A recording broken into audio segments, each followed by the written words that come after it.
so body मलाई खानु आँटेको तिमीले हल्का सेल्फी ह्यान्डिङ न द्याट्स फन है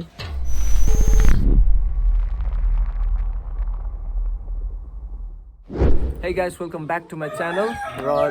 अब अस्तितिर मैले त्यतिकै सिनेमेटिक सेसन्स के फाल्टो फ्याटफुटहरू हालिदिँदै थिएँ र आज चाहिँ म यता सिलगढी आज त के म धेरै अगाडि सिलगढी आएको थिएँ र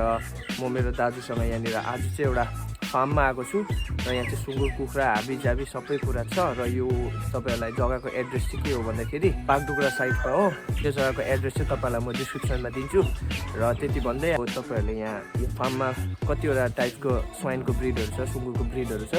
त्यो ब्रिड साथसाथै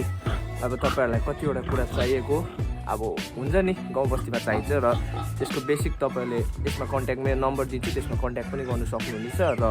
आज हेरौँ यो फार्ममा के छ अब नयाँ नयाँ चिजहरू देख्नु पाउनुहुनेछ जस्तो चाहिँ मलाई लागेको छ so with that being said let's start the video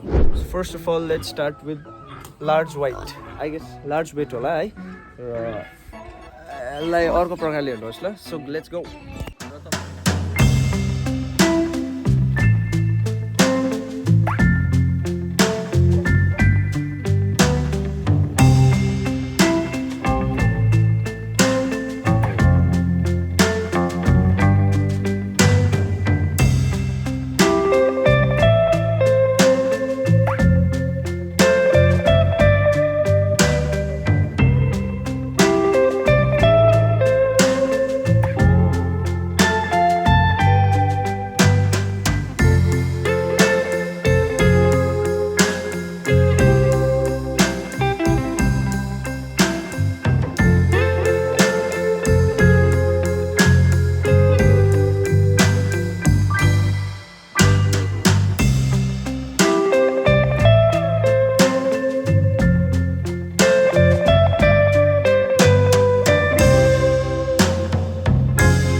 तपाईँहरूले देख्नुहुँदै होला यहाँ कतिवटा भेराइटीको सुँगुरहरू छ है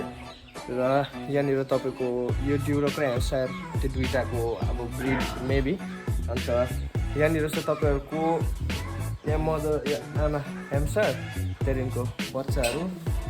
यसको प्राइसिङहरू पनि म तपाईँलाई डिस्क्रिप्सनमा तपाईँहरूले कमेन्ट गर्नुभयो भने म सबै भनिदिनेछु अन्त यो मदर ड्युरोक अन्त यो चाहिँ अब भोलि या पर्सिसम्ममा चाहिँ अब बिहाउने भन्दै थियो र मेबी वी क्यान एक्सपेक्ट कति 9-9वटा जस्तो त अब 9वटा जस्तो त बच्चा मेबी मोस्ट प्रोबेबली आउनु सक्छ होला अन्त